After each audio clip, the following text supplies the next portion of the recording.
ភាសាខ្មែរការស្ដាប់រឿងនាយល្អមានមេព្រាបមួយបានដឹកនាំហ្វូងព្រាបទៅរកចំណីពួកវាបានឃើញស្រូវអង្គរាយពាសពេញទីកន្លែងមួយពេលឃើញចំណីច្រើនសន្ធឹកសន្ធាប់យ៉ាងនេះពួកព្រាបបំរុងនឹងចោះស៊ីចំណីទាំងនោះតែមេហ្វូងព្រាបបានខិតណែសម្លាញ់ទាំងអស់គ្នាចំណីអាហារដែលយើងបានឃើញដោយងាយយ៉ាងនេះពុំមែនជាចំណីអាហារគួរឲ្យចោះទៅបរិភោគឡើយព្រោះវាអាចជានុយសម្រាប់ចាប់យកយើងក៏សឹកមានហ្វូងព្រាបឮហើយក៏តបថាយើងខំហើររកចំណីពេលប្រទេសចំណីហើយហេតុអ្វីក៏លោកនាយមិនអោយបរិភោគដូច្នេះតើយើងទៅរកឯណាទៀតព្រោះចំណីនេះយើងរកបានជាកម្រគិតហើយហ្វូងព្រាបក៏នាំគ្នាចុះស៊ីចំណីព្រានឃើញក៏កន្ត្រាក់លប់ព្រាបទាំងអស់ជាប់ក្នុងលប់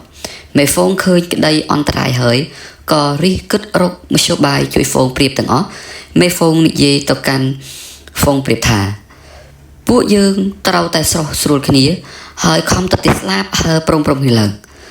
ថាហើយមេហ្វូងក៏ស្រែក1 2 3ដោយកម្លាំងទៅទីស្លាប់ហើព្រមគ្នា